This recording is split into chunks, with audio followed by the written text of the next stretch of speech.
Mi nombre es Rocío Lazo y le doy la más cordial bienvenida a la emisión en directo de Noticiero Guatevisión. Muchas noticias han marcado la jornada, así que iniciamos. El martes por la noche, la Fiscalía de Tamaulipas actualizó la información sobre la matanza de migrantes en ese estado. El Ministerio de Relaciones Exteriores de Guatemala pide esclarecer los hechos y ha informado que aún no se tiene una fecha para repatriar los dos cuerpos ya identificados. La Fiscalía General de Justicia de Tamaulipas, México, informó el martes por la noche que al menos unos 12 policías estatales pudieron haber participado en la matanza de migrantes en ese estado. Las autoridades afirmaron que ya fueron capturados los agentes por haber participado en la muerte de las 19 personas el 22 de enero último. En los hechos del referido 22 de enero participaron al menos 12 elementos de la Policía Estatal, por lo que se solicitó y obtuvo por parte de un juez de control en el estado orden de aprehensión en su contra. Los delitos que enfrentarían los agentes son homicidio calificado, abuso de autoridad y falsedad de informes, con penas de más de 50 años. La Fiscalía también comunicó que ya fueron identificados 2 guatemaltecos, así como 2 mexicanos. Uno de ellos supuestamente era coyote. El tercero, FORM, de nacionalidad guatemalteca, quien presuntamente se encontraba en situación de migración, así como Marvin A.T., también de nacionalidad guatemalteca, quien de igual forma se considera se encontraba en situación de migración. Respecto a las otras víctimas, se informó que en los próximos días serían identificados. Además, se investiga la participación de grupos criminales y se presume que había más vehículos en el que viajaban salvadoreños y guatemaltecos con la intención de llegar a Estados Unidos. Reportó para Noticiero Guatevisión, María Olga Menaldo.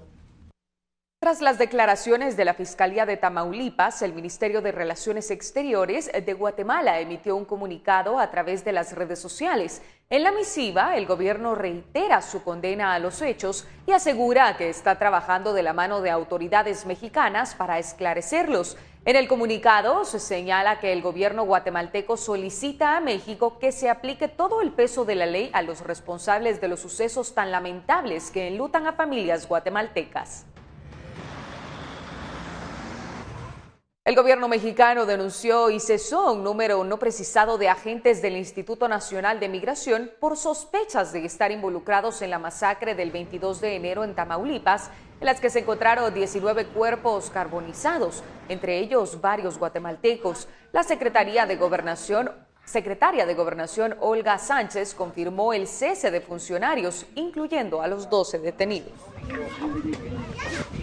Hemos estado en comunicación permanente y desde luego estas violaciones a los derechos humanos de los migrantes son absolutamente inaceptables. Y cualquier denuncia que tengamos en relación de algunos de nuestro personal de migración o de los policías o de cualquier otra instancia de gobierno que viole derechos humanos, tenemos que tener, como en este caso, las investigaciones de la CNDH para proceder en consecuencia. No para deslindar responsabilidades, para imputar conductas irregulares y probablemente constitutivas de delito a todos estos funcionarios que han estado acosando y han estado violentando derechos humanos de los migrantes. Y volvemos a Guatemala. Unos 400 agentes de la Policía Nacional Civil llevaron a cabo una requisa en el interior del sector 2 del Centro Preventivo para Hombres de la Zona 18 con la finalidad de localizar objetos ilícitos y de dudosa procedencia. Fueron incautados 14 cargadores para teléfono, cables para diferentes usos, un microchip, amplificadores de señal, una batería de celular y hojas con números telefónicos. En la 30 Avenida y Séptima Calle de la Zona 4 de Mixco, en Bosques de San Nicolás, se halló a un hombre de unos 50 años fallecido. Los bomberos voluntarios establecieron que murió por un golpe contundente en la cabeza, por lo que dieron aviso al Ministerio Público. La persona fallecida vestía una playera azul, pantalón de lona y zapatos grises. Algunos vecinos aseguran que el hombre cayó al piso mientras caminaba sobre la banqueta. Y lo dejamos con unas imágenes en las que se puede observar cómo quedaron 2 motocicletas que chocaron en la 10ª calle de la avenida Elena en la zona 3 de la ciudad de Guatemala. Importante mencionar que según datos de la Policía Municipal de Tránsito, se contabilizan entre 40 y 50 accidentes de tránsito diarios, la mayoría protagonizados por motocicletas. De hecho, los motoristas encabezan las estadísticas de atención en las emergencias de distintos hospitales de nuestro país. La Interpol notificó que activó alerta roja internacional contra el exministro José Luis Benito a petición de la FESI. El exfuncionario continúa prófugo desde el pasado 20 de octubre de 2020, cuando la Fiscalía buscaba hacer efectivas las órdenes de captura por el delito de lavado de dinero. Benito está vinculado con el hallazgo de 122.8 millones de quetzales en un condominio en Antigua Guatemala el año pasado. Desde ese entonces, las autoridades han efectuado una serie de allanamientos en Zacatepeques, Escuintla y la capital para capturarlo, pero todos han sido operativos fallidos. El 30 de diciembre pasado fue declarado en rebeldía por el juzgado de mayor riesgo D. Los indicios que vinculan al exministro con el hallazgo del dinero es que la casa estaba en su posesión y una maleta tenía una etiqueta con su nombre. Esta mañana se registró un incendio forestal en el kilómetro 35.5 de la ruta al Pacífico. Los bomberos voluntarios estuvieron presentes y trabajaron para apagar las llamas y así evitar su propagación. Recordemos que el país se encuentra en la temporada de incendios forestales 2020-2021 y hasta la fecha se han registrado al menos 44. ¿Cuál es la situación de la COVID-19 en nuestro país? Ha pasado casi un año desde que inició la pandemia y el Ministerio de Salud reportó este miércoles 667 nuevos casos para hacer un total acumulado de 160.966 desde el 13 de marzo que se registró el primer infectado.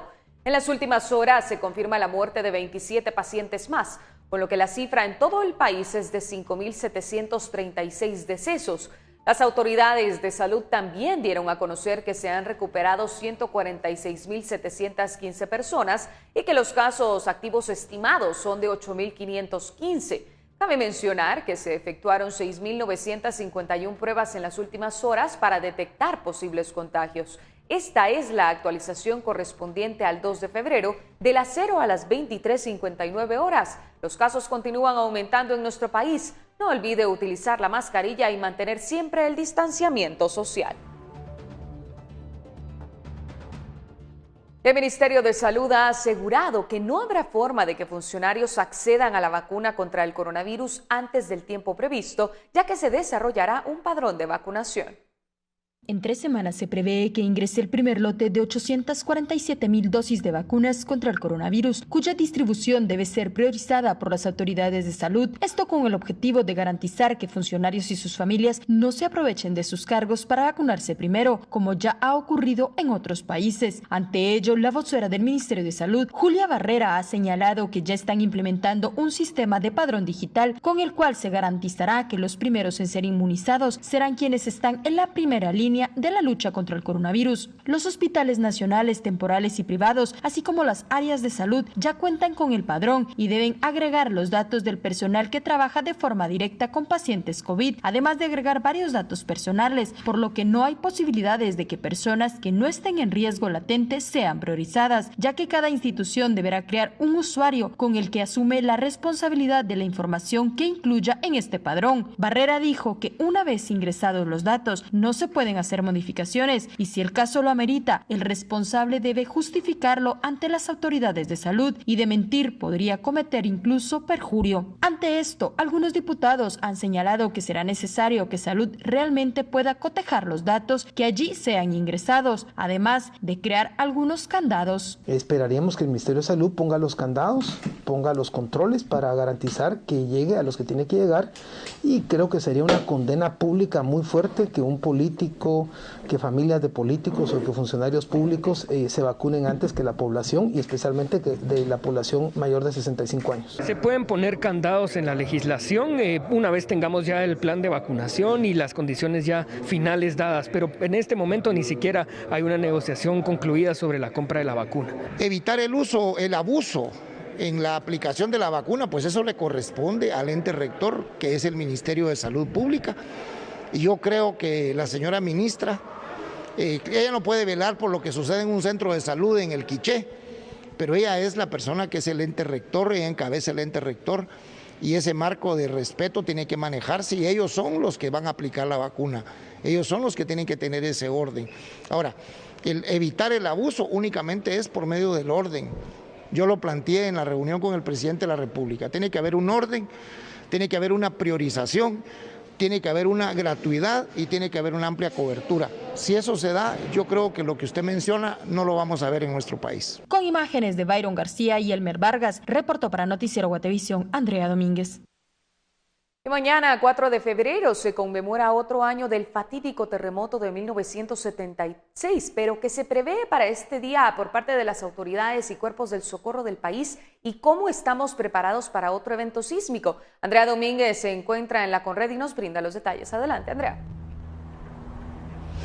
Buenas tardes a ti y a todos nuestros televidentes. Así es, se conmemoran ya 45 años de este fatídico terremoto que dejó luto en nuestro país, pero que ya 45 años después de esta fecha, las autoridades han ya mejorado en sus planes de respuesta y rescate ante otros eventos sísmicos que, si bien no han ocurrido de esa misma magnitud, se han dejado destrucción y daño en nuestro país. Me acompaña el vocero de la Conred, David de León. David, ya 45 años de esta tragedia.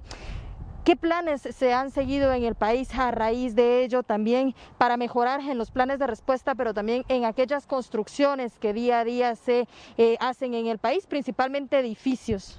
Bueno, sí tenemos ya mañana una fecha conmemorativa, el mayor desastre que hemos tenido al menos en los últimos 45 años en el territorio nacional, que fue el terremoto del 4 de febrero del 76.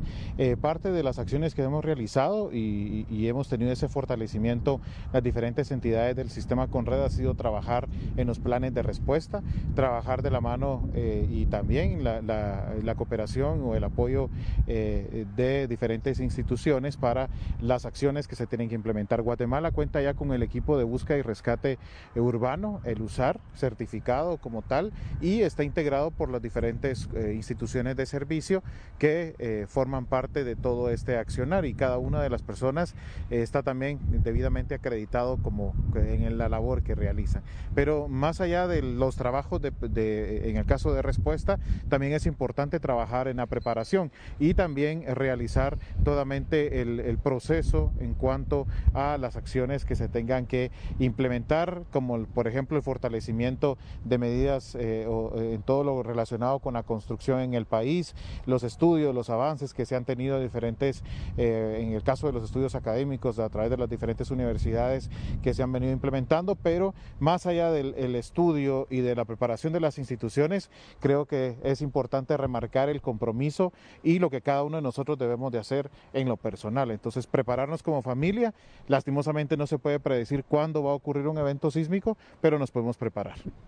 David, este es un terremoto que dejó en el país cerca de 28,000 muertos, más de 76,000 heridos, pero ya 45 años después de ello, ¿se sigue en el país algún mecanismo que vigile el tipo de construcciones que se realizan en nuestro territorio, teniendo en cuenta que hay otros países que deben de seguir mecanismos de edificios que sean antisísmicos y que precisamente puedan evitar una tragedia mayor cuando ocurre este tipo de sismos?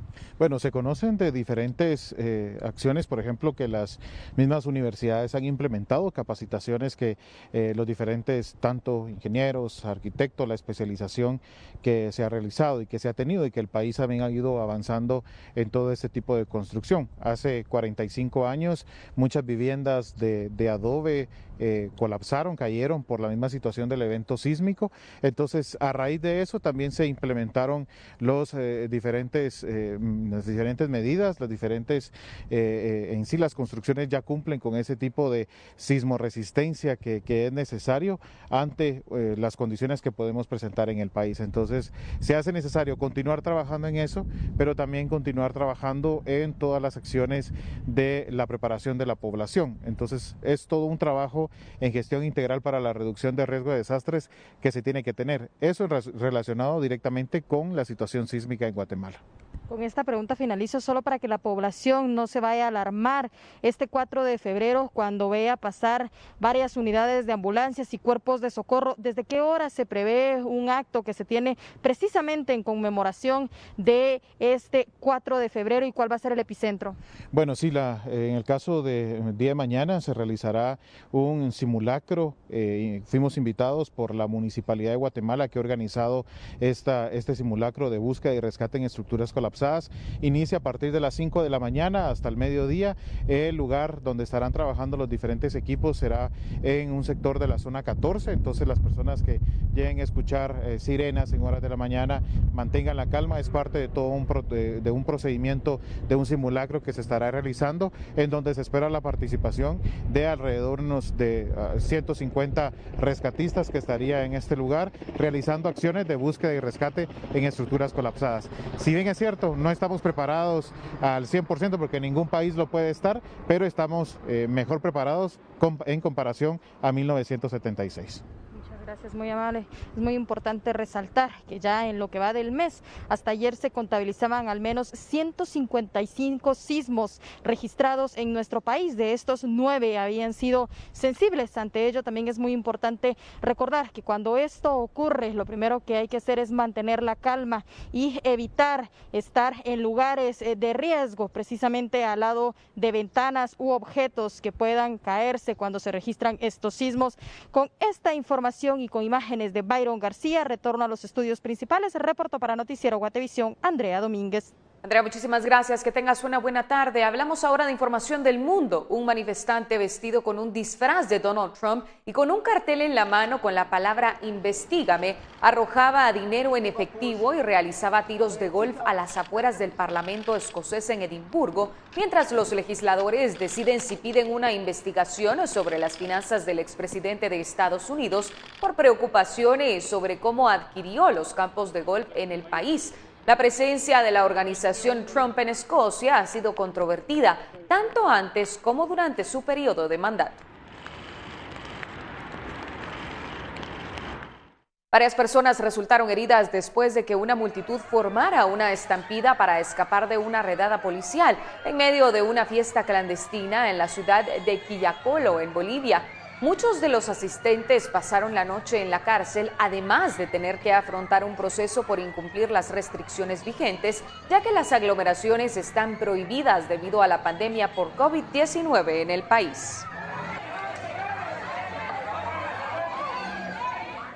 Más de 70 casas han sido destruidas en incendios forestales cerca de la ciudad australiana de Perth. Las autoridades pidieron a los habitantes que ignoren el confinamiento en vigor y desalojen el lugar de inmediato. El fuego ha devastado grandes extensiones de terreno a unos 30 kilómetros de la ciudad y se dirige hacia zonas más pobladas. Por el momento no se tiene constancia de víctimas mortales ni heridos graves.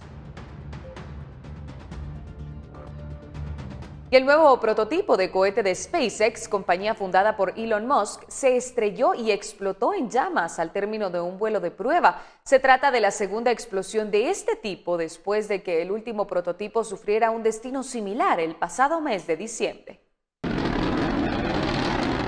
Un prototipo de cohete de SpaceX estalló el martes al aterrizar tras un vuelo de prueba. El aparato fue lanzado sin problemas durante la tarde y apagó progresivamente sus motores a medida que alcanzaba una altura de 10 kilómetros. Luego realizó una serie de maniobras de prueba en posición horizontal. Cuando el cohete intentó regresar a una posición vertical para aterrizar, comenzaron los problemas y las imágenes mostraron que llegó demasiado rápido y en un mal ángulo. Se trata de la segunda explosión de este tipo, ya que el último prototipo sufrió un destino similar en diciembre pasado. Un portavoz de SpaceX dijo que se trató de un excelente vuelo, pero que se debe trabajar un poco en el aterrizaje.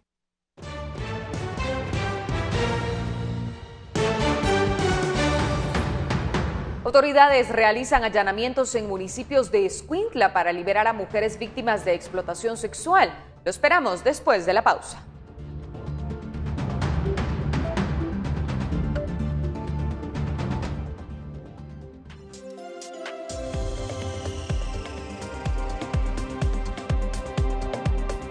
1:22 p.m. Vemos en este momento la situación del tránsito en distintos puntos de nuestra ciudad. En este momento vemos las cámaras de Boulevard Los Próceres y 18 Avenida de la Zona 10.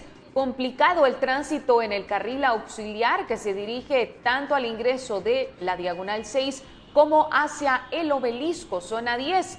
Si usted se dirige hacia carretera El Salvador, no hay ningún problema en la circulación, así que puede hacerlo sin ningún problema. Si usted va a salir después de almuerzo, reporte también cómo se encuentra el tránsito en su destino. Esperamos sus comentarios y mensajes en nuestro WhatsApp de Guatereporta 4003-3859 y en nuestras distintas redes sociales. Amanecimos con temperaturas bastante bajas en Ciudad de Guatemala, pero ¿cuál será el pronóstico del clima para las próximas 24 horas en nuestro país? Conocemos los detalles con Pamela Valdés. Muy buenas tardes, Rocío, qué gusto saludarte y compartir con toda nuestra audiencia el pronóstico del clima para las próximas horas en los diferentes departamentos de nuestro país. Como pueden observar en pantalla, tendremos principalmente condiciones de un ambiente agradable y soleado la mayor parte del periodo. El viento irá disminuyendo gradualmente, las condiciones también tendremos presencia de alguna nubosidad dispersa en la mayor parte del territorio nacional y tendremos también presencia de humo, especialmente en la zona de la cadena volcánica, para que lo puedan tomar en consideración. El frío continuará durante las noches y las madrugadas para que lo puedan tomar en consideración. Y a continuación les compartimos el pronóstico del clima para los próximos días, específicamente en la ciudad capital, donde pueden observar que prevalecerá el ambiente cálido y soleado, principalmente en horas del día para los próximos días, jueves, viernes y sábado, y las temperaturas máximas se estarán registrando de 26 grados centígrados para los 3 días.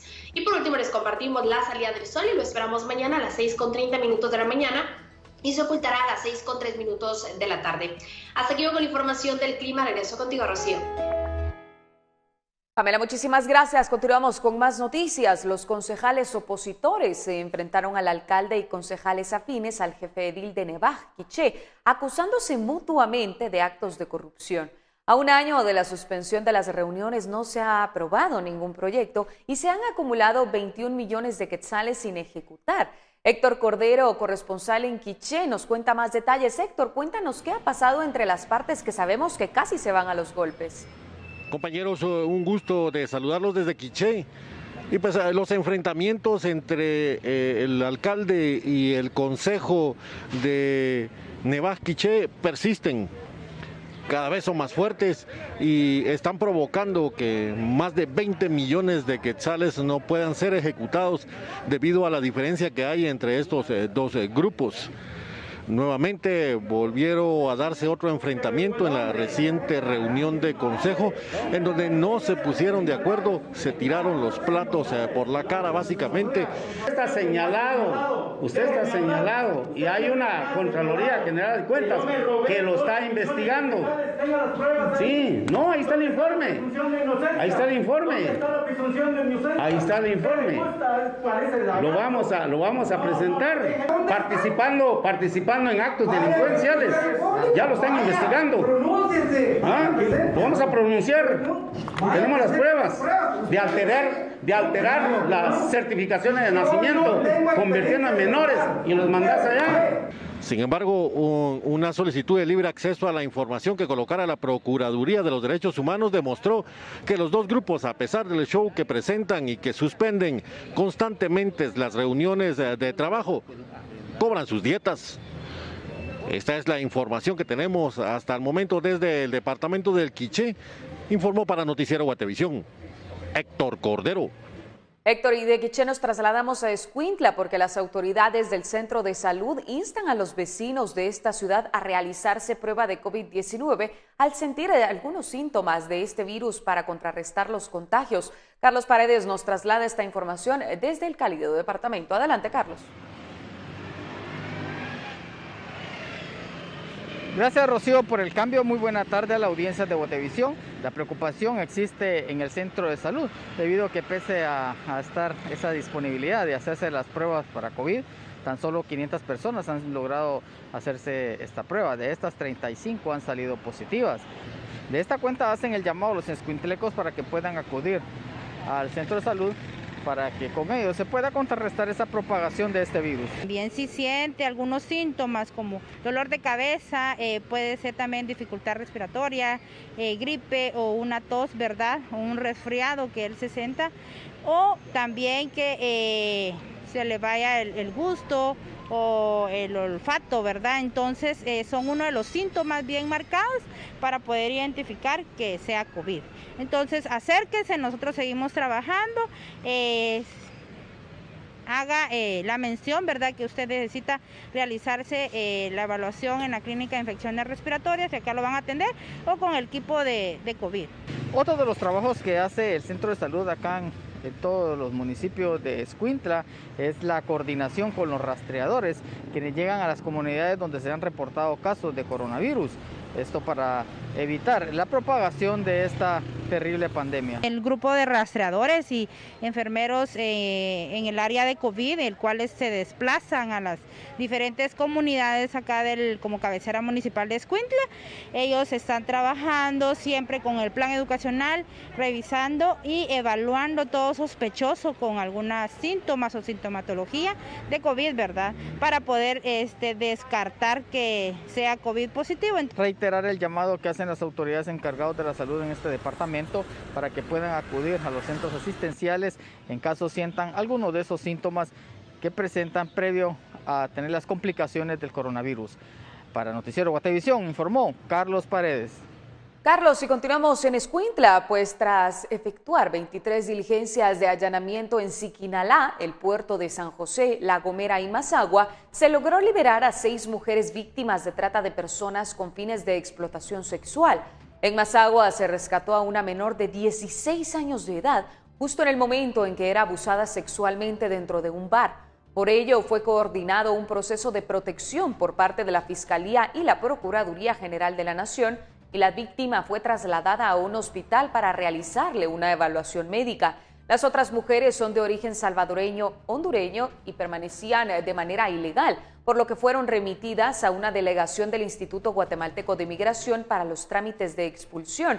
Durante los operativos capturaron a 5 personas, 3 hombres y 2 mujeres.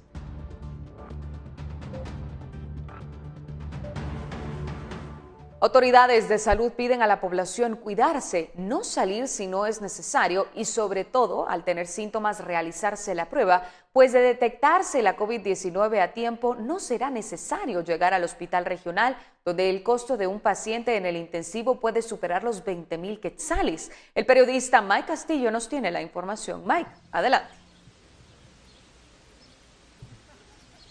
Muy buenas tardes, Rocío. Las autoridades del hospital regional aseguran que es una inversión millonaria la que tienen que realizar y de hecho se ha tenido que crear una partida presupuestaria para los pacientes con COVID-19 que llegan a este centro asistencial. La mayoría de ellos se encuentran en el intensivo y aunque por ahora solo hay 7 pacientes, el costo podría rondar entre los 7,000 a 20,000 quetzales diarios, según el director de este centro hospitalario. Bueno, nosotros ahorita estamos viendo que es un paciente que se trata como un paciente crítico de intensivo, ¿verdad? Que si usted, por ejemplo, va a un hospital privado, mínimo 20,000 quetzales diarios, ¿verdad? Mínimo. Eso costaría un paciente crítico para el hospital. Porque al final seguimos teniendo el paciente críticamente enfermo, ¿verdad? En promedio 3, 4, y entonces eso es lo que complica, ¿va? Porque es cierto que el hospital es de referencia y, por cierto, de cualquier municipio nos envían el paciente más grave, ¿verdad? Entonces nos están alimentando todos los días con uno grave, y esa es la situación. Pero no ha sido únicamente el tema de los intensivos lo que ha inflado el presupuesto de salud para este departamento. También lo ha sido la contratación de nuevo personal que se ha dedicado específicamente al tema de la pandemia. Bueno, son altos costos, empezando porque se incrementó el número de personal en el Ministerio de Salud, en el área de salud acá en Huehuetenango. Se contrataron rastreadores, por ejemplo, directamente para el tema de COVID. También pues el tema de que hubo que comprar mayor cantidad de insumos, esto ha incrementado bastante también los costos en el territorio. Y en el tema de segunda atención, es decir, ya una hospitalización, son temas de costos bastante altos. Regularmente un hospital privado puede cobrar entre 4.000 a 7.000 quetzales al día, digamos, por un paciente que tenga COVID. Si esto usted multiplica por 10 días que el paciente pueda estar en el hospital, puede convertirse entre 40 y 70.000 quetzales para una persona que está padeciendo de COVID. No digamos si esta persona necesita oxígeno o necesita pues ya otro tipo de acción médica. Las autoridades aseguran que es importante que la población acuda a cualquier centro de salud para poderse realizar la prueba y recibir su tratamiento para evitar tener que llegar al intensivo del hospital, en donde si bien hay atención de médicos, es mejor prevenir, pues los costos son bastante elevados. Es la información que yo tengo a esta hora. Con ello regreso con ustedes a los estudios. Desde Huehuetenango reporta Mike Castillo, Noticiero Guatevisión. Mike, muchísimas gracias. Y en Quetzaltenango, autoridades municipales y de salud continúan con los operativos para sancionar a buses que incumplen con los protocolos de prevención de COVID-19. Además, han suspendido 2 eventos sociales que provocarían aglomeraciones de personas. Vamos con nuestra compañera María Longo, quien nos detalla sobre estas penalidades. Adelante, te escuchamos. A causa del relajamiento que tuvo la población a finales del 2020, este año se han intensificado las verificaciones y operativos para el cumplimiento de las medidas de prevención del COVID-19. Ante esta situación, en los días que se llevan de enero y febrero del 2021, la Policía Municipal de Tránsito de Quetzaltenango ha sancionado a 71 vehículos del transporte público, 37 buses y 34 microbuses por incumplir medidas de prevención como el uso de alcohol en gel, el uso de termómetro, el uso de la mascarilla y también el tema de la cantidad de usuarios que van en los vehículos. Además, las autoridades de salud han hecho inspección en 131 buses extraurbanos y han sancionado a 32. La inspección en los urbanos ha sido a 18 y 2 han sido sancionados. Pero además se han suspendido 2 actividades sociales, un evento de artistas nacionales y también una fiesta de 15 años. Se ha verificado, se ha sancionado y hemos apercibido. Apercibimientos a establecimientos abiertos tenemos prácticamente 42 apercibimientos. Tenemos 32 sanciones a buses extraurbanos y 2 sanciones a buses urbanos.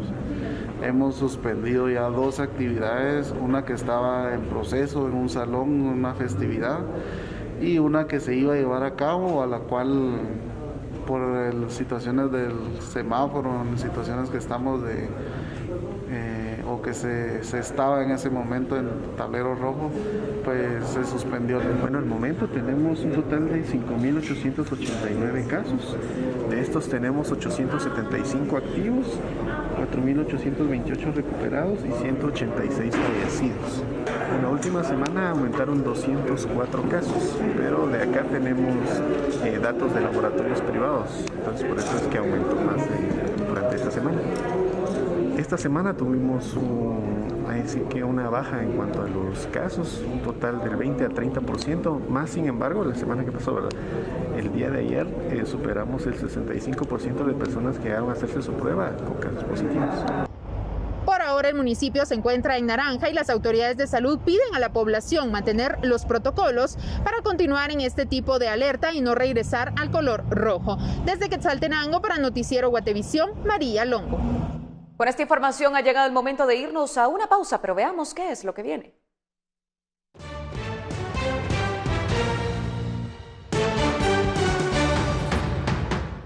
Tres semanas después de vacunarse, el Papa Francisco recibe la segunda dosis contra el coronavirus. Los detalles en tan solo minutos.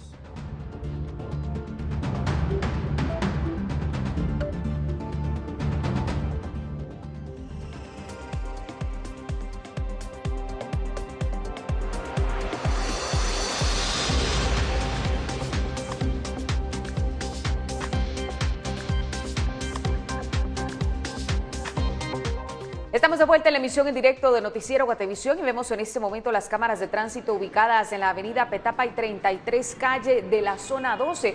Vemos carga vehicular poco significativa en este lugar, a pesar de que Amílcar Montejo, vocero vial de la Municipalidad de Guatemala, dio a conocer que se registraba movilidad lenta de la avenida Petapa y calzada Atanasio Tzul, zona 12, hacia San Miguel Petapa y Villacanales por un camión averiado y un asesinato cerca de la línea férrea en Villanueva y planta de gas propano.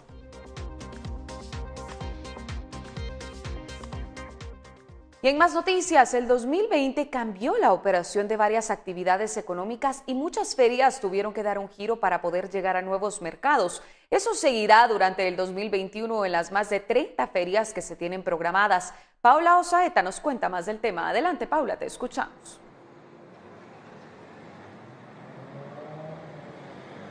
Sí, Rocío, buenas tardes. Todos los años los exportadores llevan a cabo ferias y convenciones para dar a conocer sus productos a posibles nuevos compradores, sobre todo internacionales. El año pasado, por la pandemia, estas actividades fueron completamente virtuales. A pesar de eso, los resultados fueron positivos. En enero y febrero, pues todavía pudimos participar en 2 ferias internacionales muy importantes de forma presencial. Estuvimos en la Fruit Logística de Berlín y también estuvimos en la IPM también de Berlín. Entonces esas 2 ferias pues fueron las únicas que pudimos hacer presenciales y todo lo demás lo transformamos a virtual. Entonces, ahí le puedo mencionar varias ferias, ¿verdad? Por ejemplo, Manufexport, que es la feria para el producto retail de supermercados, la cual hicimos de manera virtual. Entonces, ahí estuvimos desarrollando varios componentes, ¿verdad? Para darle tanto al expositor como al comprador esos elementos que necesitan para poder concretar los negocios o para también dar la experiencia de ver el producto, tocarlo, ¿verdad? Entonces se estuvieron haciendo envío de muestras, estuvimos dándoles agendas de citas virtuales a las empresas, ¿verdad? Con compradores internacionales para que entonces pues pudiera haber esas oportunidades para la generación de negocios. En estas ferias se atendieron a más de 250 empresas y la mayoría de compradores interesados fueron de Estados Unidos, México, Canadá y Chile. Los productos, pues los de más demanda por la tendencia que hubo de la pandemia, pues fueron los de salud, higiene, cuidado personal, también productos de limpieza, pero también es muy importante el empaque, ¿verdad? Porque entonces eso también sufrió una importante transformación, porque cambiaron las tendencias, ¿verdad? De consumo, entonces también los consumidores pues se van por presentaciones un poco más pequeñas, también se van por cosas que pueden ellos preparar en su casa. Entonces esos son algunos de los factores que estuvieron dándose en estas nuevas tendencias que vivieron los exportadores de Guatemala. Para este año se espera tener 30 ferias internacionales de manera virtual, unas con sede en Europa y otras en Latinoamérica. Pero para el segundo semestre del año, Hexport planea realizar 2 ferias presenciales, una de ellas en noviembre, que es el Congreso Latinoamericano de Aguacate. Rocío, con esto regreso contigo. Buenas tardes. Hola, muchísimas gracias. Muy buenas tardes. Y este miércoles el embajador de Suiza en Guatemala, junto al PMA, UNICEF y FAO, anunció un programa de emergencia para reducir la desnutrición aguda en el país. María Olga Menaldo nos tiene la información. María Olga, adelante. Buenas tardes, Rocío. Esta mañana el embajador de Suiza en Guatemala anunció la donación de $600,000, con los cuales se planea reducir el índice de desnutrición aguda y de inseguridad alimentaria en el país. Se implementará un programa de emergencia en 3 municipios de Huehuetenango. Estos son Jacaltenango, Colotenango y Cuilco, pero son las autoridades quienes nos dan más detalles. Por lo que es América Central, desde el inicio del COVID-19, hemos adaptado programas nuestros con un monto de unos 8 millones, por lo que era más que nada Nicaragua, Honduras y por supuesto Guatemala. El programa beneficiará aproximadamente a 21,000 personas, incluidos 3,000 niños y niñas, con una duración de 6 meses. Vamos a continuar con la implementación de esta estrategia de desplegar brigadas de nutrición, que lo que hacen es realizar una búsqueda activa en las comunidades de niñas y niños afectados por desnutrición aguda, así también como de mujeres embarazadas en riesgo de desnutrición. Como decía Rebeca Arias, es muy importante detectar a estos niños y niñas en el momento adecuado, porque si no, realmente corren riesgo de enfermedad grave o incluso de muerte. El objetivo del programa es mejorar el acceso a alimentos, la diversificación de las dietas y la restauración de sistemas alimentarios. Con imágenes de María René Barrientos, reportó para Noticiero Guatevisión, María Olga Menaldo. María Olga, hablamos ahora de información del mundo porque el Papa Francisco recibió este miércoles la segunda dosis de la vacuna contra el coronavirus, según el portavoz del Vaticano, Matteo Bruni. El pontífice fue inoculado con la vacuna de Pfizer 3 semanas después de recibir la primera dosis en el atrio del aula Pablo VI. El Papa ya había adelantado que se vacunaría en una entrevista realizada antes de recibir la primera dosis, expresando que cree que éticamente todo el mundo tiene que vacunarse. Este miércoles Chile comenzó su plan de vacunación masiva con el que espera vacunar a más de 100.000 personas por día y tener vacunadas a fines de marzo a los 5 millones de habitantes más vulnerables de la población. Los adultos mayores de 90 años, el personal de salud y funcionarios públicos que ejercen actividades esenciales son los primeros sectores de la comunidad que ya tienen acceso a la vacuna. Sin embargo, ante el llamado a presentarse en los centros de vacunación dispuestos por las municipalidades, muchos han dado a conocer sus prejuicios sobre la vacuna. Y la misión de la Organización Mundial de la Salud en China comenzó este miércoles una visita al Instituto de Virología de Wuhan como parte de su investigación sobre el origen del coronavirus en esa ciudad. El instituto cuenta con varios laboratorios de alta seguridad donde los investigadores trabajan con el virus. La visita del equipo de la Organización Mundial de la Salud a este lugar era una de las más esperadas en su misión para recopilar datos y buscar pistas acerca de dónde se originó y cómo se propagó el virus.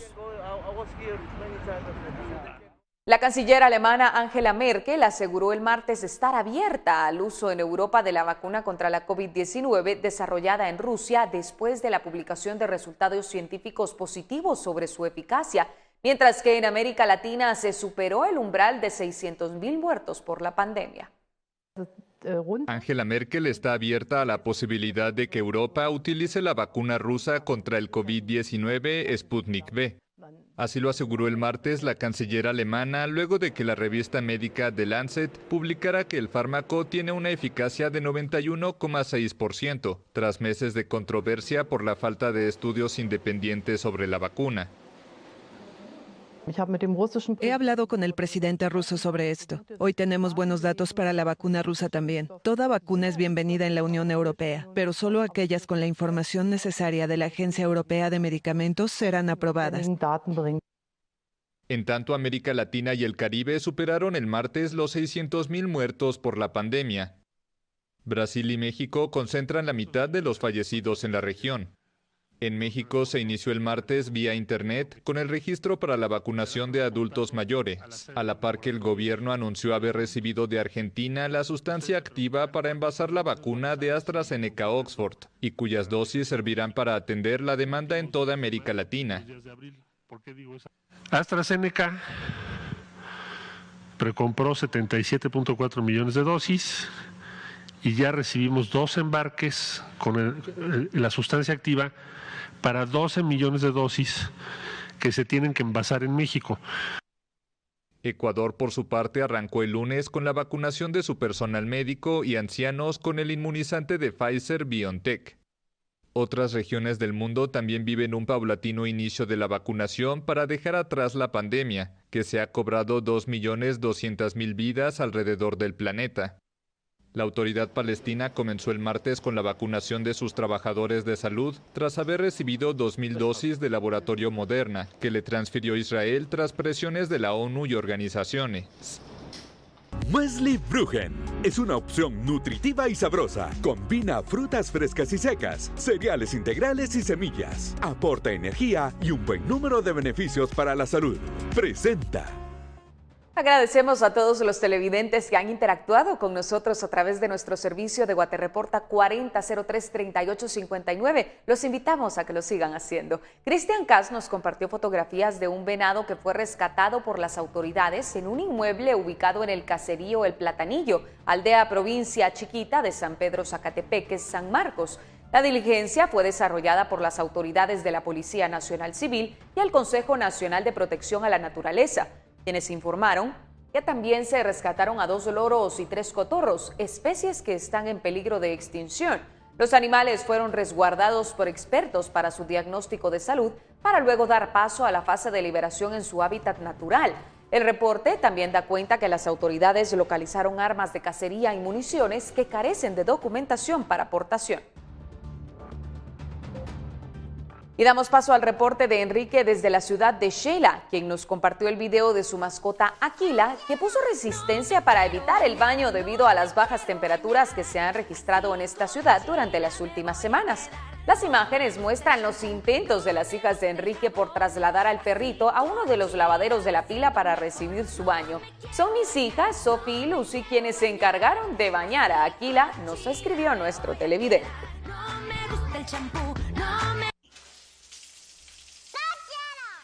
Y el usuario de nuestro servicio de Guatereporta, Didier, se reportó desde Nueva York, Estados Unidos, y nos compartió el video de la nevada que se registró en las últimas horas. Nuestro televidente grabó parte del recorrido que efectuó en automóvil para mostrar el ambiente en esta ciudad. Cabe mencionar que en este estado se encuentra en estado de emergencia. Todos los niños volvieron al aprendizaje remoto y se cancelaron más de 1.600 vuelos en toda la costa este. Muesli Bruggen, una excelente opción si padeces de estreñimiento. Encuéntralo en La Torre, Walmart y Pais. Presentó. Te invitamos a seguir en sintonía de la emisión en directo de Noticiero Guatevisión. Tenemos más noticias.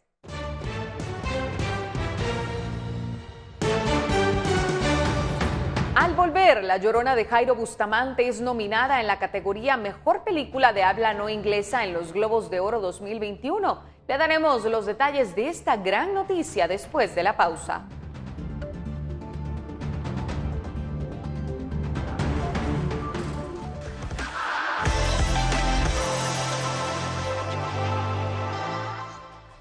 Hablemos de las noticias que se han viralizado a través de las plataformas de redes sociales. Mientras un usuario de TikTok grababa videos en su jardín, se percató que había un hoyo cerca de la grada. Al acercarse, sorprendió a su perrita Masha, una husky siberiana, saliendo del agujero. Ella voltea a verlo, pero no da tanta importancia a su presencia, así que continúa jugando en el jardín. Y sin duda alguna, qué flexibilidad la de Masha.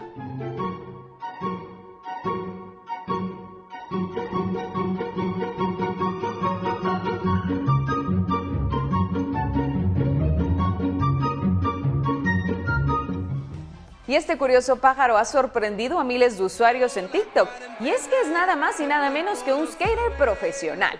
El pájaro, de forma muy inteligente, sigue las instrucciones de su dueña, realizando increíbles secuencias sobre sus pistas. El video ya ha alcanzado 2 millones de likes y 15,000 comentarios. Se acabó la cuarentena, lo pide. El fotógrafo Craig Shimala filmó varios videos de hielo flotando en el lago Michigan a lo largo de un muelle en North Avenue Beach. Este timelapse ha fascinado a muchos usuarios por cómo se mezclan los rayos del sol con el color blanco del lago, formando un increíble paisaje. Este hielo se formó luego de que una tormenta invernal arrojara más de 10 pulgadas de nieve en la ciudad.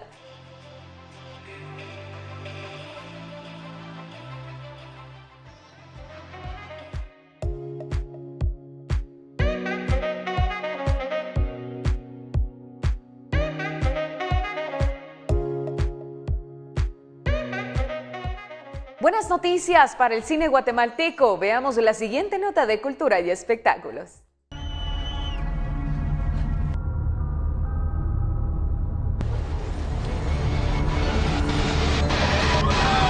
Últimamente hemos tenido buenas noticias para Guatemala en el mundo de cultura y espectáculo, pues como le hemos informado anteriormente sobre varias nominaciones y premios que Guatemala ha obtenido con la película La Llorona de Jairo Bustamante, hoy también es un día histórico para el cine en Guatemala, por la nominación a los Globos de Oro.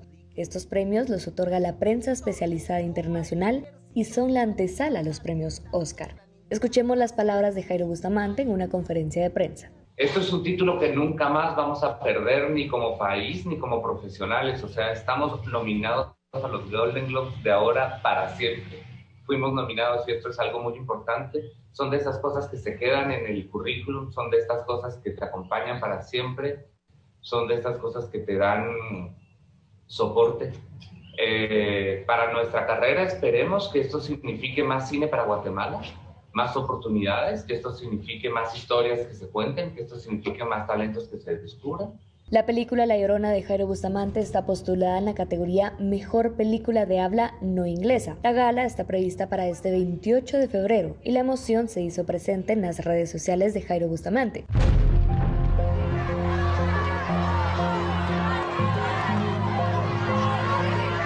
Veamos la reacción del guionista y productor de esta película al enterarse de esta nominación. Se imaginarán la enorme emoción que representa para nosotros el estar nominados para los Golden Globes.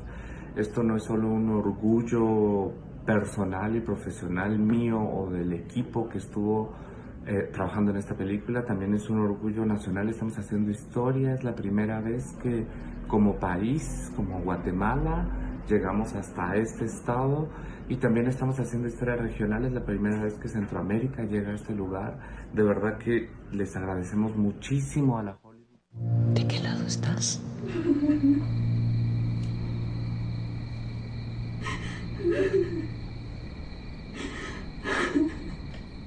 Reportó para Noticiero Guatevisión, Ivonne Leiva. Con esta gran noticia ponemos punto y final a la emisión en directo de Noticiero Guatevisión. Mi nombre es Rocío Lazo y como siempre es un gusto informarle. Finalizamos con esta grabación de un dron por Kevin Brewster, residente de Lansdale, quien muestra su ciudad natal en el condado de Montgomery, al norte de Filadelfia, cubierta de nieve. En el área ha caído entre 12 y 18 pulgadas de nieve por las fuertes nevadas, y aunque esto provocó el cierre de negocios y escuelas, los paisajes que regalan estas nevadas son realmente asombrosos. Lo dejamos con las imágenes. Que tenga usted una excelente tarde.